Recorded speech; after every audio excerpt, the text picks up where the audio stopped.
5, 4, 3, 2, 1. Thunderbirds are go.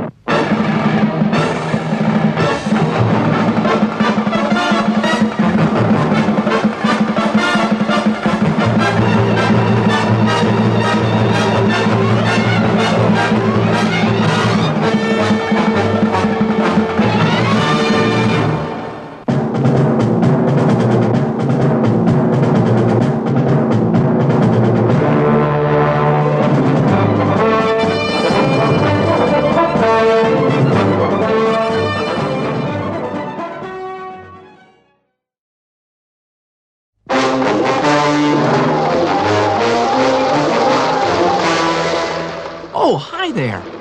Just listen to this storm. It's another recording taken from the exciting Thunderbird Library of Rescues.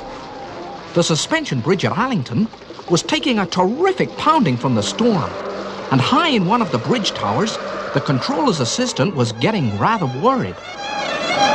Some storm. Seems to be getting worse. Well, the bridge can take it.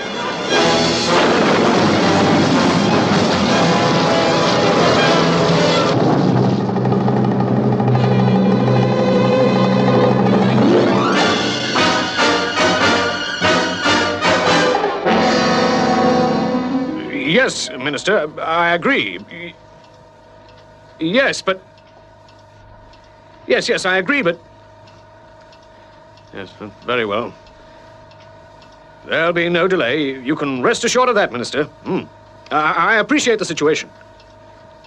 Allington Bridge will be reopened as soon as we have checked there's no storm damage. Yes, I've got my men working on it now. Ah, there you are. Well, what'd you find out? Well, all the readings were normal, but... Just like all my instruments here said. Still think that spot check was worth it, eh? That was a bad storm we had. It could have severely weakened the structure of the bridge. It could have, but it didn't. I'm giving the orders for the bridge to be reopened. We've wasted enough time. It had been calculated that the best position for an attempt to launch a space vehicle to Mars would be from England. And a special launch pad had been prepared quite close to Allington, especially for that purpose. The rocket, though, had been assembled in the States and was now approaching the bridge on the final stage of its journey. Time was of the utmost importance. Even as the rocket was being transported, 2 space engineers were busily working inside the nose cone, putting the finishing touches to the radio equipment. Great idea, this, sending us over to England with the ship. These tuning up jobs would have taken another week. It wasn't done to give us a joyride. You know, if they don't meet this launching date, it'll be another 4 years before Mars is in the right position again. Yeah, I know. Well, that just about wraps it up. How about a cup of coffee? You know, I get a kind of funny feeling inside when I think about this baby. Just think. This rocket is all set to take off to Mars. All systems go. You know, it can take off, just like that. What if something went wrong, Bill? Don't worry, nothing's gonna go wrong. You're not gonna get thrown into space. The countdown can't start until the rocket is upended into go position. Yeah, but all the same, Now quit worrying, will you? You'll be back in San Diego with your wife and kids before they've even missed you. As the enormous transporter vehicle moved slowly through the English countryside, the 2 engineers settled back in the takeoff couches to enjoy the rest of the ride. Meanwhile, Brains was following the progress on the video at the home of Lady Penelope. These are the last stages of the long journey that has brought the Martian probe rocket ship all the way. Is the picture satisfactory, Darcy? Yeah. Thank you, Parker. Say, look, Lady Penelope. Get a load of that huge ship. Isn't it something? I've given you quite a weak cup. Is that all right? Americans usually prefer it that way. Oh, thank you, Lady Penelope. Oh, gee, I sure bet Professor Wingrove and his boys are excited now that their project is nearing completion. It sure was nice of him to invite me over to England to watch the blast-off.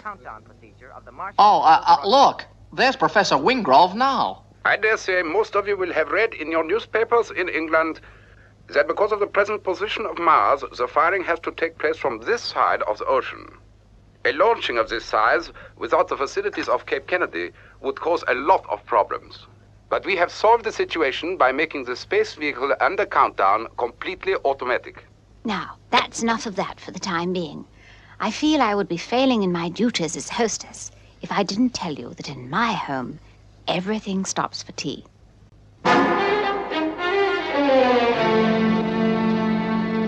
Yes, sir. Yes. We're already here for the rocket ship to cross. The bridge is closed to normal traffic. Yes, sir. The leading escort vehicles have just started across. Goodbye. And it would appear that everything is proceeding exactly to schedule. Later that afternoon, Brains returned to the video to watch the final stages of the journey.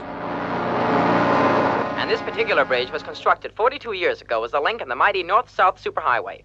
The transporting of the Martian probe rocket has caused a temporary diversion. Through traffic today is being directed over the Hollis Bridge.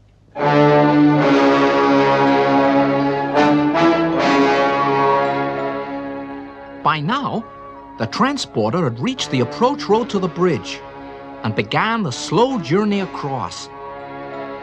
The tonnage indicator is at maximum.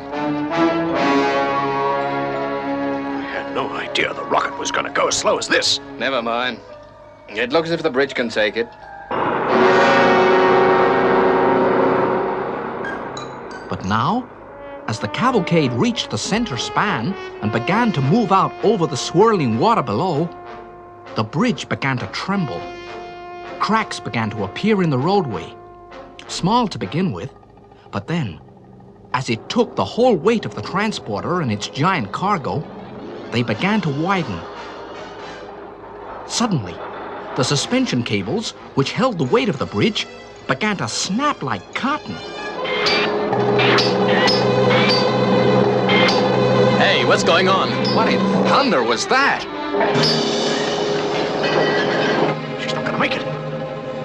She's not going to make it. Lady Penelope, the bridge, it's going to collapse. Look, it's going to collapse.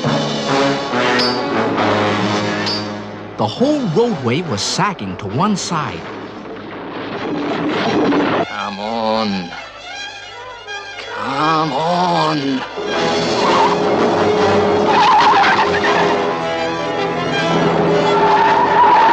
We're not gonna make it, Bill. We're not gonna make it. The transporter began sliding toward the parapet. Then, with one final lurch, the whole of the center support structure seemed to explode, and the road, together with the transporter, plummeted down into the water, where the rocket sank immediately, ending up on the riverbed in an upright position, the bridge rubble almost covering it.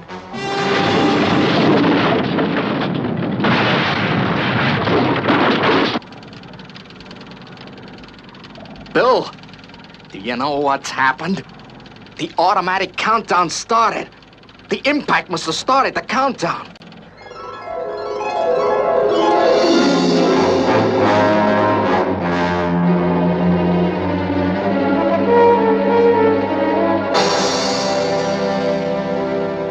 Can't anybody hear us? Come in, please. What are they doing up there? 3 hours gone already. No sign of any action.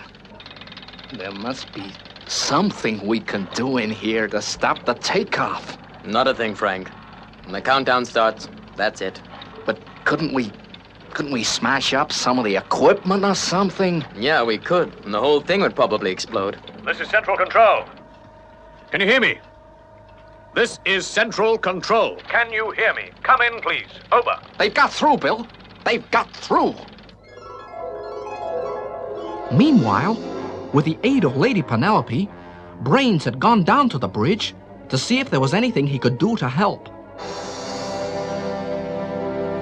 Oh, hi there. Do you think I can be of any help? How did you get in here? never you mind how I got here.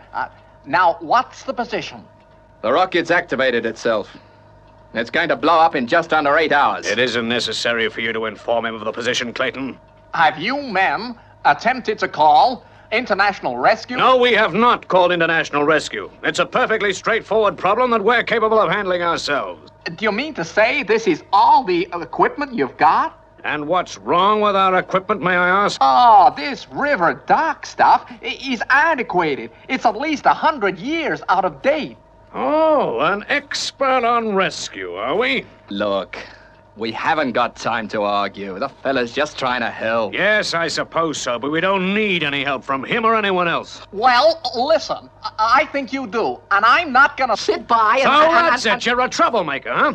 Clayton, keep an eye on this fella. We can't have him running all over the site, sticking his nose in. Don't try and interfere with things you know nothing about.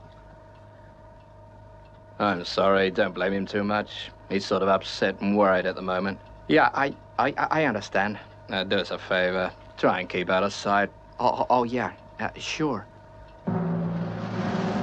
But he just had to do something. Luckily, he had his two-way wrist video with him.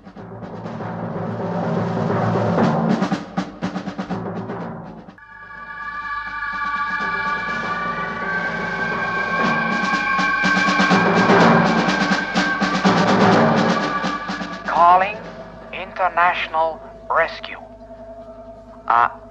This is Brains at Allington Suspension Bridge, England. This is John Tracy at International Rescue Satellite. Is that you, Brains?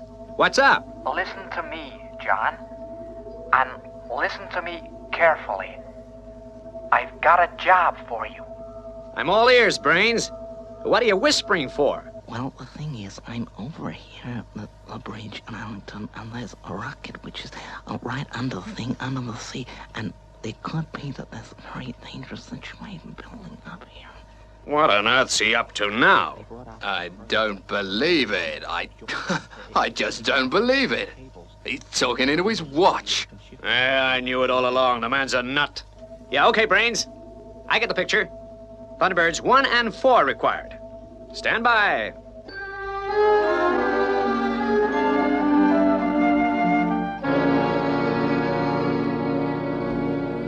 There's only 7 hours before the rocket blasts off, Father. Okay, John.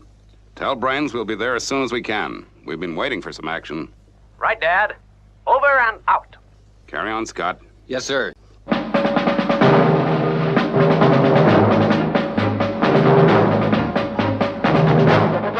Thunderbird 1 had blasted off by the time Virgil and I had selected the equipment that we might need on this rescue.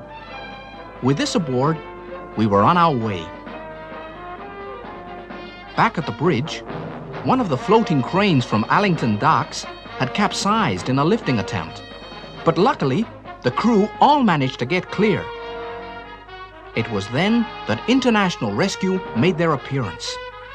Scott set Thunderbird 1 down close to central control, and Virgil brought Thunderbird 2 low in over the estuary and dropped Pod 4 into the water, where I quickly launched Thunderbird 4 and made my way to the bridge.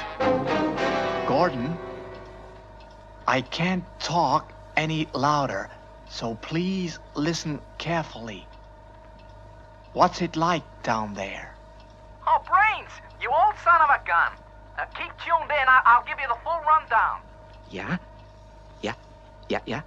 sure. I get you. I see.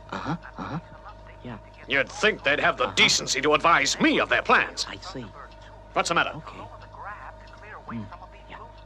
Yeah, and Kurt the girder's that way. That poor chap's talking to his watch That again. ought to do it. Yeah, Say, I should think.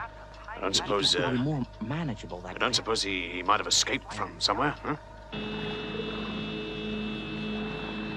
And then, Thunderbird 2 can lift it in sections. All right, Brains. I'll try it, but it's gonna take some time.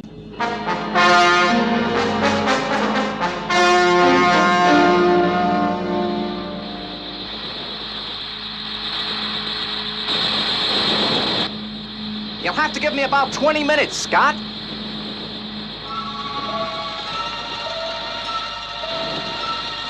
The plan was for me to use the laser beam cutters in the nose of Thunderbird 4 to burn through the mass of twisted metal that surrounded the nose cone. Then Virgil would be able to bring in Thunderbird 2 and shift some of the wreckage.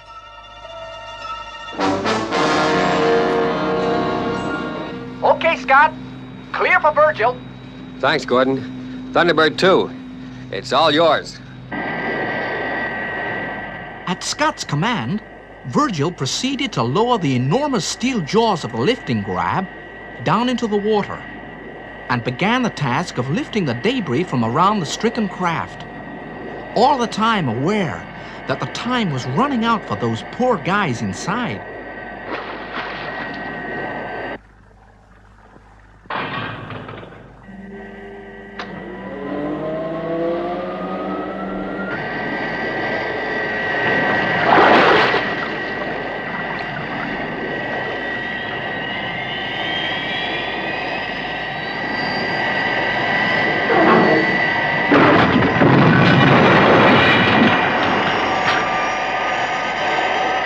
Virgil made trip after trip from the side, dumping rubble well away from the bridge, whilst I directed the operation from underwater.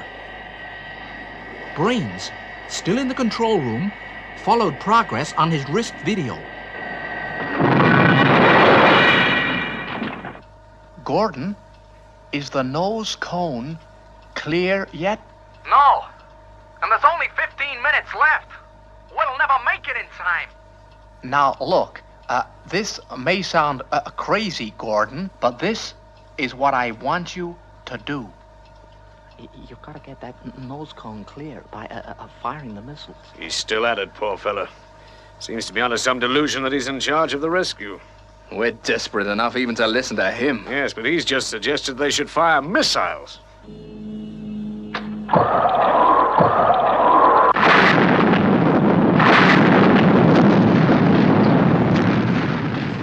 Hey, what are they trying to do? Blow us to pieces? They needn't bother. Look at the time now. Is the debris clear yet, Gordon? Is it clear? It's okay, Brains! She's clear!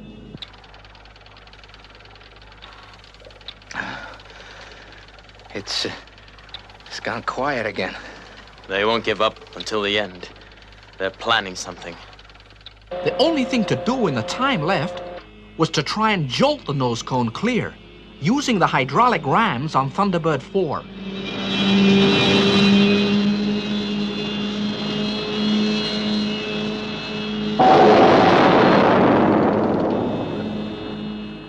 It worked.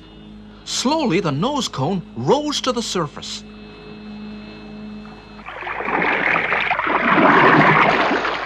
They've done it! They've got the nose cone clear! Well done, Gordon. It's all yours. Virgil?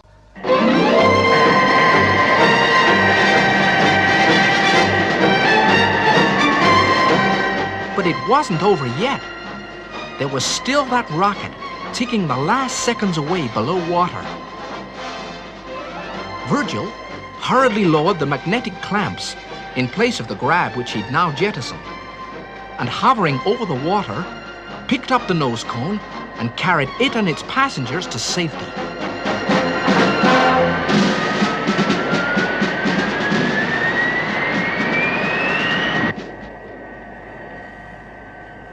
Hey, Bill, we're airborne. We're clear of the river. Yeah, with half a minute to spare. Just in time.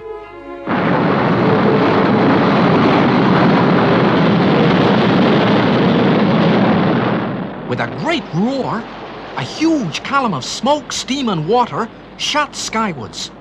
The giant rocket climbed unsteadily into the sky and hung there for a second.